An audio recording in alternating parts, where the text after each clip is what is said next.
So welcome. Wanted to kind of talk about one of the works that I used to do when I used to do womb healing circles in Northern California. I used to run healing retreats. They were 24-hour retreats. Trust me, I'm not promoting that right now at all. But what I was going to do is talk about the sacred Lingam Healing Temple, a GPS to your Lingam phallus healing. The concept of using mudras to help. So the root chakra mudra for the root is Lam, sacral Vam, solar plexus Ram, heart chakra Yam, throat chakra Ham, third eye Cham, and of course the crown chakra Om. And so I'm going to read to you a little bit of what I have created for men. And I'm thinking of selling this little pamphlet. It'll be, how many pages is this? It's got beautiful illustrations. They're very erotic illustrations of ancient paintings and sculptures. 10 pages. And I'm just going to give you a taste of it. I think I'm probably going to sell it for $4.99. And you support your channel by buying it. It'll be up on my Patreon.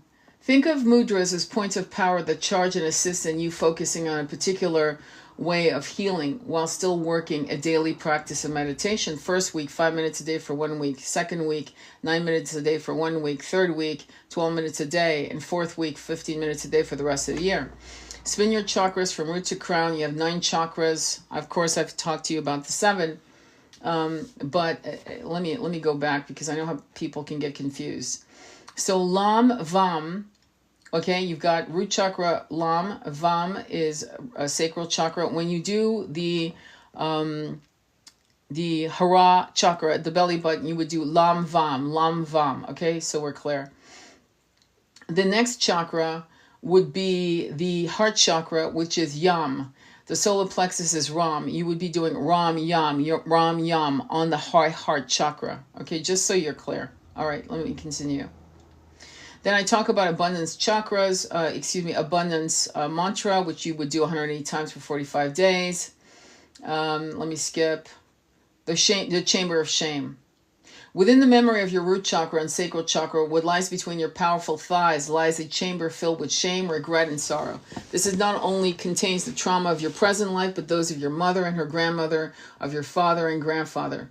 When we enter this womb to be birthed into the world, we not only take up some scars, but those of our ancestral lineage and our collective and historical lineage that has been wrought with violence of every imaginable act. So when you decide at an early age to push away and forget the traumas of your present life, you have another brick to the stone wall you and others before you have built.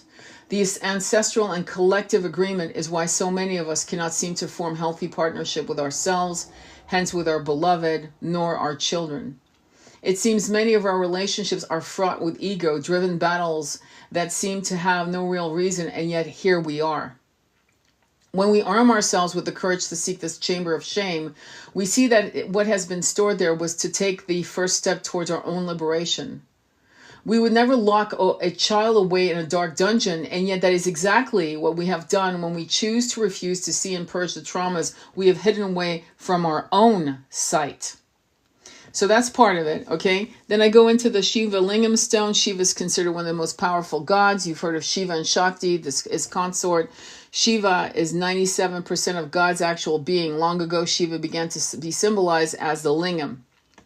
The Shiva Lingam symbolizes Shiva himself, and thus he is worshipped as such.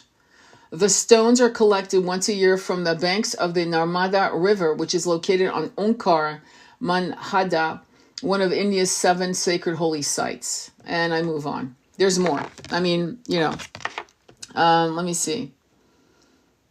Bear with me. Shiva Lingam, the Shiva Lingam, my twin had many. We have a few big ones. There were some that he told me were even bigger than that he had to give away. This was before we came into union. How to welcome your Lingam stone. The day you introduce it to your root and sacral chakra, make sure that you will not be disturbed. Have some root chakra binaural beat music playing softly. I usually go on YouTube to find what sounds right to me. Light one. I'm going to add that today I would probably go with Moon Gate. Honestly, is the app, because since I wrote this, there's a lot of fuckery going on. with high frequency music. All you have to do is look at the CIA and what they've done. It's all there for you to look up. I'm not creating huge things about how they've studied sound frequency, psycho, how would I put it? There's a word to put it.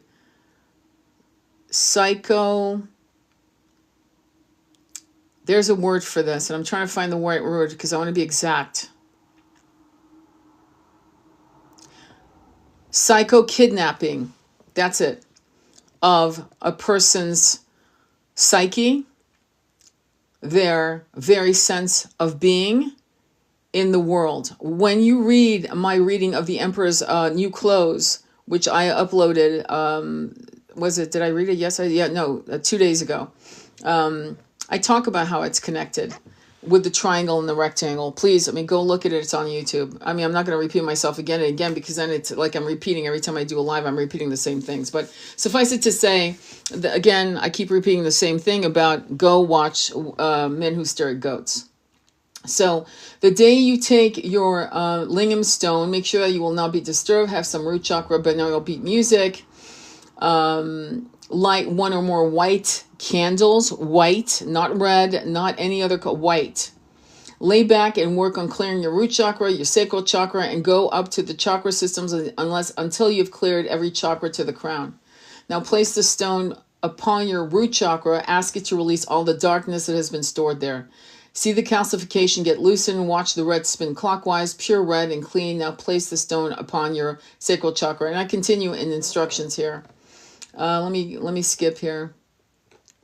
Yeah, and there's more. There's a lot more. The images are ancient images of lingam stones, Priapus, which was a Roman love of, celebration of the C-O-C-K. I don't know if you can use that word in its entirety. You guys spell it out because we're all fucking 12 apparently.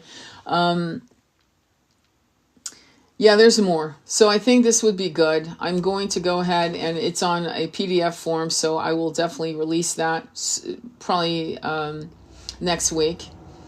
And I do have a whole womb healing, sacred temple womb healing manual. And the reason I wrote this particular manual, which is short, the other sacred womb temple healing manual is much more hefty.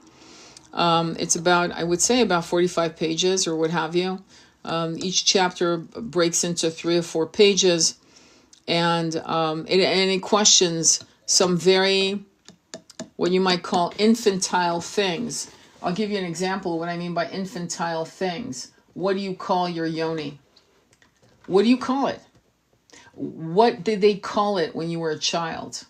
Did they use the appropriate terms like penis and vagina, or did they use weird little baby terms to... I don't know, because they were dealing with their own shame. And why is that important? Well, because there's a certain psychology to that. There's a certain type of, it's a subtle shaming that you're picking up through osmosis from your parents. Because it's like your little pee-pee, ha, and not calling it the correct, that's your penis, only you wash it, things like that. There's this weird confusion that children have. Because right off the bat, they're picking up their parents' bullshit and society's feelings of this weird energy around this air, down there. People actually, I've seen adults literally call it down there. It's the 21st century. It's not down there. It's my reproductive organs. It's my genitals. It's my root chakra. It's my sexuality, my level to be able to be comfortable with my intimacy, things of that nature. It's not enough to just, I'm starting to realize that more and more. It's not enough just to meditate. It's not, meditation is great because what it does is it makes you really realize the corruption that is inwardly, the weird dialogue that is going on, humming behind the scenes, and you're not aware of it, clearly not as aware of it as when you sit in silence. When you sit in silence, and it's very strange how people push back with me on meditation. They'll go, well, I do got a meditation, not the same. Well, I listen to music while I meditate, not the same. Well, I do blah, blah, blah, blah, blah when I meditate, not the same. What is the same? Silence. Silence. And let yourself rock back and forth. Let yourself see how difficult it is for you to lose your fucking mind, basically, unable to be in that position. Does that make sense? And unfortunately, I made the mistake of, this is one of my art pieces. It's called Lemon Tree. It's called Lemon Tree, Lemon Girl. And it's a line drawing. And because of the white, I can't see shit. So if I'm not responding, it's literally because I can't read it. It's sorry about that. But what's exciting to me is that something is happening in the darkest depth of what's happening in our country.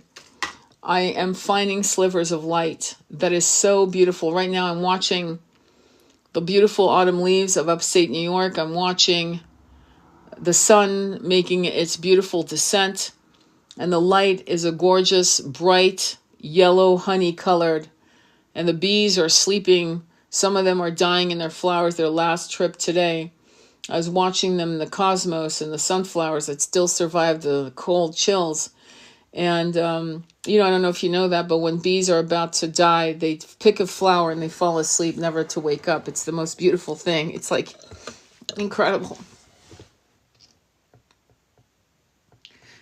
It's weird. Everything becomes emotional. But I look at nature. I look at Tiamat. And I was listening to my reading of the 12th planet. By no means do I do it justice, but maybe it will give you some sense of breaking from the machine that lied to us in ways, fuck the Epstein file, to be honest with you. That's the least of our worries. We were lied to about how this planet was made. The Vatican stole not just relics, I mean quartz crystal magnifying systems that could show us holographically what happened to us and how we were made, and how the great deluge happened, and why it happened, and how the Anunnakis, many of them sobbed as they saw from their spacecraft looking down at us, dying, and how some of us were those Anunnaki on these crafts looking down at one of the last experiments of humanity get swept away in the deluge, and how we came back. And how many of us were Anunnakis watching it. And how we had such compassion for the human race that we really fell from 5th D consciousness. We voluntarily fell. We volunteered to forget everything, to right the wrongs, It's kind of like slavery, American slavery, where white slave owners dehumanized people because of the color of their skin. And then came to realize, my God, what have I done? What have I done? And in that awakening, coming back to perhaps come back as a person of African American descent, to not out of guilt, not out of guilt at all, out of righting the wrongs, out of being the voice. There was a show, I hate Oprah Winfrey, but back in the 80s, when she had some fucking sense and humility still, when she was still grateful, she had put on her show a little toe-headed, Dennis the Menace looking, red-headed, freckled-faced boy who remembered himself as fighting in the Confederacy as a black man. And he was adamant that he had been a black man fighting in the Confederacy. And God bless that child, because God knows what happened. Because during that same period of time, You got to remember, many of you weren't even born when this shit was happening, when people were dialoguing such stupidity. But this is when Thomas Jefferson and Sally Hemings' progeny were denied, though there were DNA tests. And finally, now in the 21st century, it's been accepted. But during the makings of our race as human beings, some of you were Anunnakis, meaning you were starseeds. You were part of the architecture of the human race as we know it today, in its many beautiful colors. There was a level of dehumanization because these human beings were being created as slave labor. That's why many of us fell into amnesia and forgot the shame of it all. And when you read Zecharia Sitchin's, who's been debunked and laughed at, whatever, when you read his scholarly work, we're talking about volumes upon volume. This is before AI. You know, today, if somebody came up with 12, 13, 24 volumes of books, I would probably look at the person and go, yeah, whatever, AI. You'll have AI write everything you wrote, right? Which is going to happen, just so you know.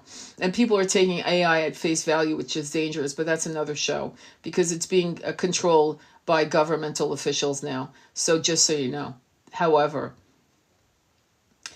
when Zecharia Sitchin was doing his talks across the country, across the world, talking about the 12th planet, talking about his entire, my God, work, his life work on the Anunnaki, on the Sumerian tablets, on trying to break down, on actually, the man's got receipts. He's talking about people who were talking about how Tiamat split, how it was a metaphoric language, very like a parable story of actually how the planets formed as we know them today, and how we were made from broken down Sumerian tablets, reams of books. If you read his books, there's no way you can think this man made this shit up. It's too complex. It's too exact. And it flows. It flows with receipts. Past scholars who knew while Darwinism was peddling his bullshit. And most of you who have a half a brain knew that we never came from monkeys. Love monkeys. I hate that we torture them in these fucking labs for no reason. But we didn't come from that. And many of us have always known. In fact, we've known that most of the shit we were being fed to at the age of 8, 10, 15, 20 tasted like bitterness in our mouths. And that caused many of us to literally recoil within ourselves and feel like alone, crazy. I feel like I'm going crazy. Like what? No, you're not crazy, friend. You've never been crazy. You lived in a psychotic, narcissistic planet that told you that your innate compass of truth was corrupt, when in fact your intuition was telling you, or trying to tell you, or trying to show you where the truth was. Where is the truth? Where can I find it? And the problem with the New Age community is that they were part of the corruptness. They were part of the snake oil salesman crappy bullshit that continues today. Can you imagine just calling yourself a shaman, or going to a fucking course to become a shaman to I have a shaman certificate of completion. Yeah, shame on you. You can't teach shamanism. It's something you inherently know, and then you will find a teacher, and they will add to your shamanism. That's why I've been reading here and there Lynn Andrews' books on her journey of becoming a shaman. They didn't give her a little certificate of completion. That kind of work is for hypnosis. That kind of certification of completion is for being a chiropractor, or like a diploma of completion. Of course, you want that. A brain surgeon. Hello. Yes, we want a PhD. Hello. But shamanism, no. You don't get a piece of paper. You just say, I was taught by. My mentor was. And therein lies the lineage that people talk about. My lineage. Who was my mentor? Who was my teacher? Who was my shaman? Who was my guru? At that point, yeah, that makes sense. But a piece of paper that you can wipe your ass off with, I mean, please. And that kind of arrogance, that kind of sense of, well, that's it, I have this, so that makes me a shaman. I've met people who were Reiki master teachers who worked on me, and I felt nothing. Nothing. They didn't have the gift, the spark, the healing hand. And yet I've been with people who had absolutely no training, who I literally felt an explosion of healing, of a sense of blissfulness that ripped whatever was harming me, hurting me, blocking me. It was gone. No training. None. And because they lived in a world, or live in a world, that really honors certifications and where did you get trained, and it's like they don't feel validated because people are waiting. I'm kind of tired, and I'm going to be honest with you how I clash with these thoughts. I'm kind of tired in the spiritual community of somebody coming in with a PhD. If I had a PhD, would I use it? Probably, to be honest, because I know how corrupt this planet is.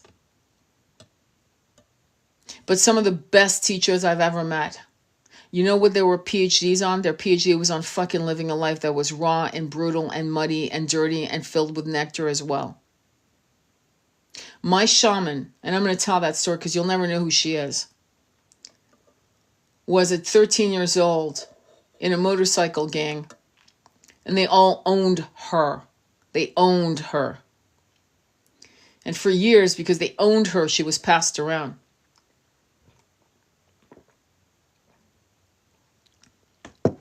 She lived a life. She had children. And then the great calling came upon her, and she went into the South Americas, and she met shamans who remembered who she was. In particular, the North American shamans. And she traveled. And she learned by seeing, witnessing, and doing the Lakota stories, the Hopi stories, and the songs. She didn't become a shaman. She was always a shaman. She remembered who she was. And she is the only person I would trust her to dispense anything. I would go to her. I would travel 7,000, 10,000 miles to come to her if I needed to again. She doesn't have a PhD. She doesn't have a beautiful office and a chair. She doesn't have diplomas lining on her wall. Her eyes show the depth of her lifetimes upon lifetimes of her wisdom, which she finally was able to acknowledge. She was damn near destroyed by the patriarchy. And somehow she was able to climb out of it, bloodied kneed, broken nails and all, and found herself and self-realized. I would trust her with my fucking life. I have put my son's beautiful consciousness in the hands of PhDs who damn near destroyed him. Now, I'm not putting down every PhD on the planet because clearly many of them are beautiful. But many of them shove it down your throat like you're supposed to respect them suddenly because they have it.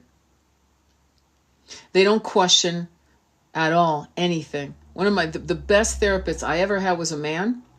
He was a man. He had done the grandmother medicine 40 fucking times. He ran circles for men right here in upstate New York. And he would give me articles, and instead of me fucking talking for 55 minutes with no fucking comment except, how did that make you feel? We were talking. And he would give me homework, and he would give me articles to read, and the next meeting we'd meet again. He was amazing. He helped my son, literally 5 years later, when my son's father died in his arms. He was a PhD I completely respect and admire.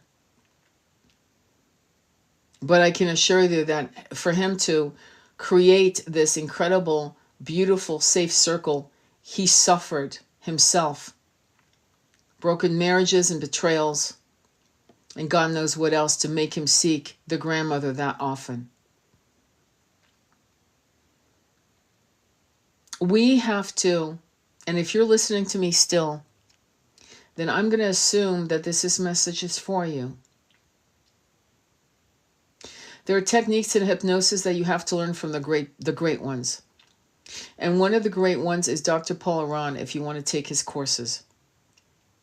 You don't go to Las Vegas, 2-week training or weekend training, some of it.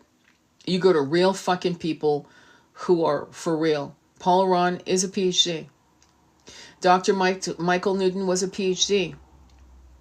And he was entitled, and he was arrogant, and he did not believe in what he ended up believing in Lives Between Lives, how we create soul contracts, how we decide which incarnation we're going to take on after this one. We've grown since then as a people on this planet. We are now trying to excavate, or looking at excavating as many shadows as possible, so that we can actually now, when we drop our bodies, realize that we're no longer a match for 3D. It's not about not ever coming back to planet Earth, Pachamama. It's about never returning to Pachamama into a 3D system. Returning onto her beautiful body in 5D consciousness, in a 5D planet. That's what we're working for. This is what we're doing here. This is for many, your last incarnation in 3D. That's your message. And you will leave many people behind that you love who refuse to do the work. Kate Byron refused to do the work. And you can't save them. How many times have I said you cannot save them? And you have to be willing to leave them behind for now. Not forever, just for now. They're slowing you down. There's so much you have to learn, so many books to read, so many blogs, vlogs to create, so many lives to do, so many seminars, retreats for you to attend, for you to organize, for you to co-create. You don't have time for bullshit. And the urgency that I feel, some of you will start feeling it soon. And when that happens, that means that you are being led by,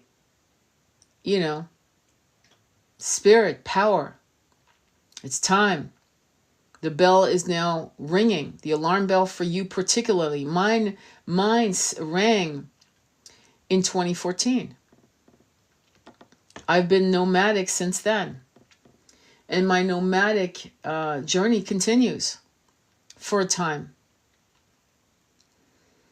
Because in traveling, in experiencing different foods, different smells, different skies, same sky, different angle, different perception, different point of view. And again, the sun is now beautiful. There's all these white clouds that are like through the branches of the trees. And there's this bright honey color with this dawning pale orange. It's not going to look the same in Africa. It won't look the same in Portugal or Hong Kong. It won't look the same in France. It looks different in a mountain, just like it looks different on a beach. These visuals, these experiences on different land masses have a twofold power of healing. It's an integration of past lives, soul retrieval, pieces of you left behind on land that you feel connected with and you don't know why. It's because you left pieces of yourself there. And you're being drawn back to that place, that time, to grab a piece of you. There are cemeteries where we are buried. There are holy places where we were burned. There are battlefields in which we fell. There are villages that were conquered. And what you're attracted to is for your own good. But if your cowardice is more powerful than your courage, then you will never reap the benefits of how traveling and how moving and how courageous and brave it must feel to look upon the sky from a different place in the world, and how that does bring healing and newfound wisdom and moments of aha, downloads, new directions. The fear of losing something that does not want you should not be what keeps you cemented here. If a twin doesn't want you, if a high-level soulmate doesn't see you, honor you, or love you, and in their presence harm you, you have to go. And some of you are young enough to want love in that way. And you will find it. It will be a match, a frequency match that will honor your journey, instead of being with someone who pisses on you, dampening your passions, and literally destroying you, little by little. That's what I mean when I say you have to be enough unto yourself. You cannot bring yourself to a place of giving everything you got and beyond that and more to someone who looks at you with contempt, with anger, with fear, and with doing all they can to lobotomize your passions, your dreams. They either have to have the same urgency to understand where you're coming from, or they are in your fucking way. There are women that have never found love. Never. Not really. They've found men who they loved, but not the love we speak of here. And so those women ended up single and happy with child free. And though I feel good for them, I feel sad for them, because they will never know the nectar of beautiful wrestling in bed or in the pine-covered floor of a forest, of making love in the sun. Making love, not fucking. Making love. Connecting in a way that is so sweet that the nectar will keep you filled for the rest of your life on just that memory, the moment, the somatic spiritual memory.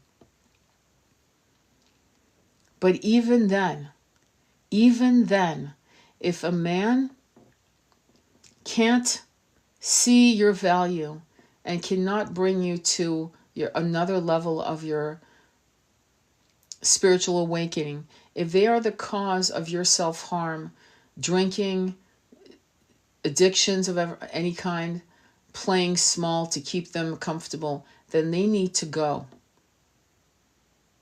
You need to leave. And that's it. And this is why I always tell people to watch the movie Shirley Valentine from I think it was made in 1981. It's a very 1970s looking movie. It's made in 1981. But Shirley Valentine is about that. And what's interesting about women in their 40s is that they're come to an incredible passion of sex and sensuality. They come into their full power in their cougar stage, what many people call cougar. They're not cougars. They're fucking beautiful high priestesses coming into their power, which includes sexual freedom and sexual hunger. But most of them want that to be experienced with their beloved, not just some random dude or woman. They want that with their beloved. And this is the time where you strike when the iron is hot in that age. Because this is where you can actually create a brand new life. If you've always dreamed to be a healer, a healing facilitator, a shaman, a writer, a movie maker, a dancer, a poetess, a philosopher, this is the time, right now. If you're hitting that age, that's it. Some of you, God bless you, will be doing it sooner, I hope. Because to be honest, if you're in your 20s and you're hearing me, be in your 40s, in your 20s. Allow yourself to explore the world. Allow it to teach you everything. Okay?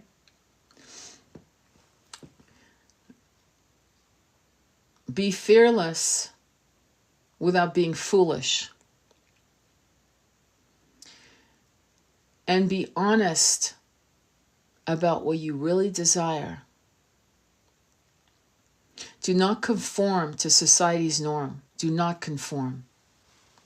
Because hence the trap. The trap of this society, of these societies, I don't care if it's the third world, I don't care. It's a matriarchal planet that long ago forgot our beginnings. When I read from the 12th planet, what I saw was not a patriarchal system. I saw Anunnaki females and males in equality, but I'd heard about that before, that they were equal to each other. They were equal. There was a story from the book, How the Irish Saved Civilization, which isn't completely a good title because it's not completely correct. Because the Byzantine and the Muslims saved civilization. The Platos and the Sapphos and the Ciceros and the Herodotus, we owe an incredible debt to the Arabic world. But let's move on. In the book, The Irish, How They Saved Civilization, before the Catholic Roman Church took over every fucking, what they call pagan, what I would call shamanic, druidesses system of balance with the universe and the natural world, the women and the men would meet once a year in, I guess, an appointed place where they were married, right? Bonded in a bonded ceremony, I'll put it this way. And every year they could decide if they wanted to continue the bond or choose a new partner, a new lover. The Irish women were thought to be absolutely equal to the masculines. There was no hierarchy. That's why you had famous warrior queens like Boudica. Boudica could have never been, had she not been part of that system of equality, which the Irish upheld. And then the fuckery of the patriarchal Catholic Church came in to fuck everything up. And you know that the Irish not only fought the British, but fought each other over the Protestant and Catholic religion. Just so much shit for damn near 800 years. Am I correct? I could be wrong by a few hundred, but who gives a fuck? The damage was done. And so when you read Zecharia Sitchin, which is a massive amount of work to read, it's massive. Okay, I hope to God I live long enough to read all his work. My twin read all his work. He's read over 3,000 books, and I think I'm underestimating the amount of books he read. But he turned me on to Zecharia Sitchin back in 2008. And my little pea brain was not ready. I was not ready. And why wasn't I ready? I'll explain this, because this is very important to understand how the little fucking monkey brain is trained. Because the system, the way it's created, the infrastructure of absolute survival, you're one paycheck away from being on the streets. If I'm sick, I'm so fucked. I've paid off my house, but I can't afford the taxes, and I'm going to lose a house that's worth $700,000 because I can't afford the $7,000 tax. The entire house I'm going to lose. That system corrupts the ability for the human being to sit and study esoteric knowledge that will release it from the matrix. The womb that was corrupted by the patriarchal system, created by Abrahamic religions. We really are at a crossroad, in my opinion. We are definitely at a crossroad. which includes looking at these religions and making decisions on this. That doesn't mean you don't follow Yeshua. Doesn't mean you don't follow Buddha. Doesn't mean you don't follow Radha Krishna. It doesn't mean that. It means you don't follow what was written. You take the nectar of what somehow survived their bullshit. By the way, supported by the toxic matriarchy. Let me make sure I'm clear with that. Because it could not have survived without the toxic matriarchy. It was funny. My son was telling me something recently, actually just a couple days ago. He said, I just found out that in the Salem witch trial, it was mostly women accusing women. It was like 50% women accusing. I go, yeah, that's right. Women compete against each other. Women are jealous of each other. And I bet you most of the people being accused of witchcraft were good looking. So there was fucking jealousy. You come into my dreams and you make me feel these erotic thoughts. You must be a witch. I mean, just crazy shit like that. Don't forget they used to have nightgowns with holes, okay? In the genital area. Can you imagine? What the fuck? So, to be comfortable with your sexuality is your first thing. And I don't mean being fucking out there fucking everything that is nailed down. I mean comfortable with being able to talk about it and read about it. I can't tell you how many people shock me when they read my book, Recall, and they're fucking shocked. I'm shocked. Because I'm not saying anything that they haven't done or haven't thought of doing. You see, I'm shocked. And this shows me that many, many people need to work on their ability to talk about sexuality and sensuality with the kind of ease that brings healing. That's all I got to say on that, because what else am I going to say? No one should be shocked, you know? But I guess they like to hide behind little walls and they want to hide behind closed bedroom doors or whatever. But the thing is, therein lies shame, uncomfortable talking about. Guess what? That becomes your prison. You become imprisoned by these attitudes. So that's kind of annoying. So you should be able to talk to your mother and your father with ease. You should be able to talk to your brother with ease, your daughter and son with ease. You're not sexualizing these relationships. You're talking about them on another level of human experience. Maybe of repeated trauma that no one wants to talk about. How's that for an idea? Maybe something that is within the lineage that hasn't been brought to light, that should have been brought to light fucking 50 years ago, but never has. And maybe you're the one to bring it to light.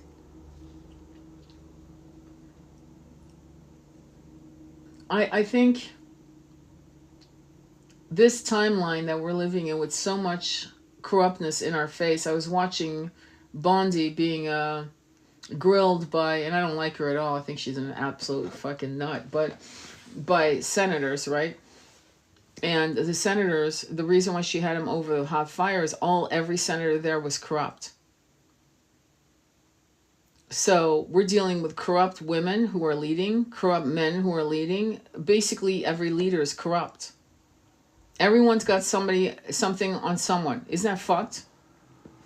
Everyone has something on someone.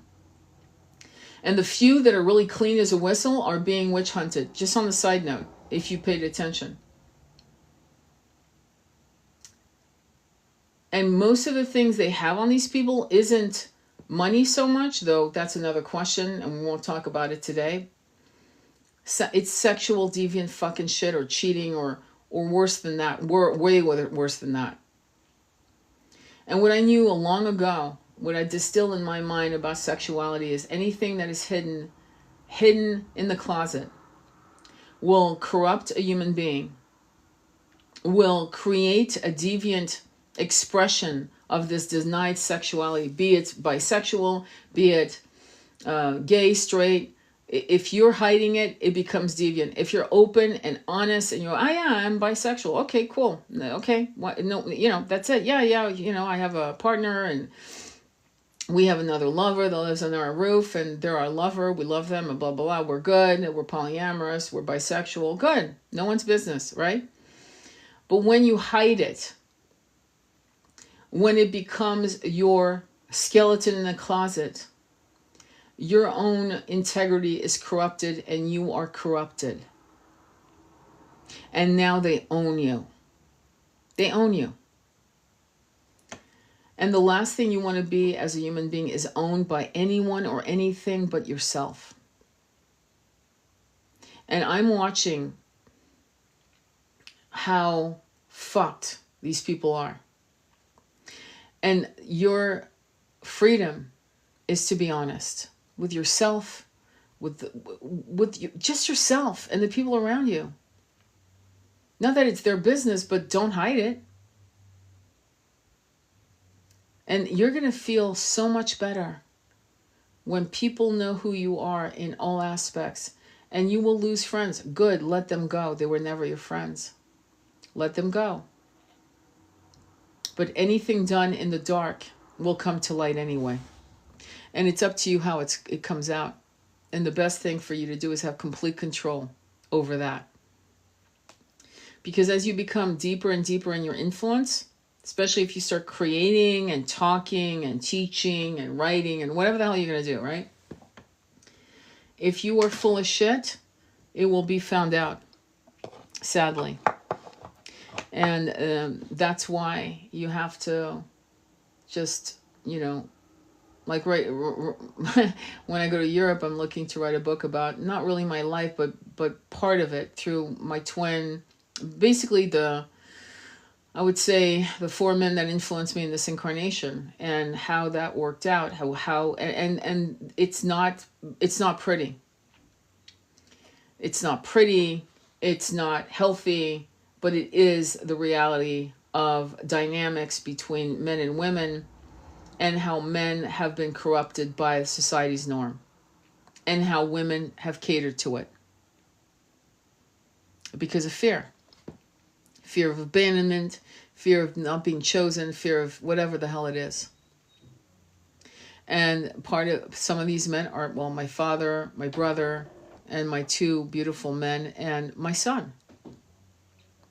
And how that works, because this is really important. I think there's a reason why the most important people in my life were men. And yes, my mother was very important, but my mother and my grandmother, these 2 women, were incredible in my life. My mother had a lot of trauma, and I'm not sure why, because my grandmother was amazing, in my humble opinion. She was amazing in a world that controlled how she needed to show up in the world. And my mother was a victim of how women were focused on how they looked, how much they weighed, how they looked, and so forth. She was victimized by that system. And it was a system that held its fist around women's throats, women born in the, boomers. Okay? Especially in Europe.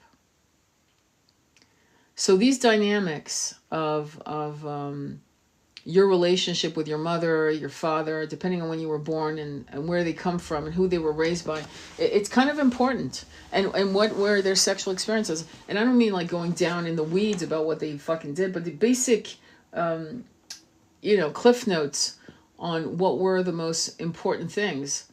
What was the most traumatic thing? What was the best thing? What was the worst, Because it sets the stage for you realizing what created you. Because 1, you were pushed out from a womb that might have been raped. I hate to use that fucking word. That may have been molested, okay? Whatever. And if that womb, and most likely it wasn't, if that woman never worked on her chakras, never worked on clearing her energetic space with her womb, you... like a sponge, would have picked up that energy while she was pregnant with you. Whether you're a man or a woman, it doesn't matter. And if she had other traumas from the grandmother whose womb, we know this, it's not even it's scientifically studied, then that trauma is what you're carrying. So if you're lucky to have a parent who will speak to you, honestly, not act like you're fucking 12 with Mr. Rogers taking your shoes off and so forth and playing like it's romper room or whatever, right? Then you're good to go. And I urge you in the holidays to have those discussions and to prep it, to prepare that conversation. Hey, Mom, I'm going to want to ask you, like, what was the first lover you had, and what happened? And did you ever have any trauma? Did anything ever happen to you in college or whatever? I think it's important, man. Because then you get to understand what you were picking up as a child, not even aware of it, but you weren't able to formulate what was going on, but you knew, like, for example, like I knew my dad was cheating, but I didn't know how I knew, but I knew. You see, there was a man my mother was not in love with, but interested in, but he was crazy about her. And I knew. I met him in the airport, and I knew immediately. She never said a fucking thing. I knew. I was like 12. And I said, who is this man? Why is he? And she admitted to me. She actually came clean. That he was pursuing her. That he was crazy about her. He was a very powerful man in Los Angeles at the time in the 70s. And I knew. So children know. And whether you are going to admit to it or not, that's your business. But honestly, why is this important? Well, because it sets the stage for you being terrified, dealing with jealousy, being terrified at some point with being betrayed. Because if your parents were not faithful to each other, right? And they were having some shenanigans back and forth, right? Then you're going to grow up with those traumas. They're going to be yours, though they're not yours. They're not yours, but then they become yours. And so between toggling with your immediate lineage, your historical lineage, and toggling with Anunnaki shit, you can see why it's a very interesting journey. Because in one sense, you're looking for the truth of this bloodline you came into. And believe me, it's a temporary bloodline. It's a temporary lineage. You get that, right? It's not your entire fucking reality from the time you were made hundreds of millions, billions of years ago. Do you understand? That's what's laughable about it. But it has held us back from growth, spiritual growth. And so because that's true, then it's worth the excavation while tempering it with the realities of how we were made as in the human race as we know it. And then when that happens, when you're established with some comfort zone, then when you go and start remembering past lives on other planets, you're not shocked. You're not shook. And you're not going to gaslight yourself on the ease of these downloads. Because you see, those downloads don't happen to a level of ease until you're fucking doing the work that I've just described in some depth. You see? So it's interesting, isn't it? Anyway, thank you for being here. I'm going to stop here. You're welcome to follow me on YouTube. I'm going to upload this video on YouTube. And I'll talk to you soon. Be well. Namaste.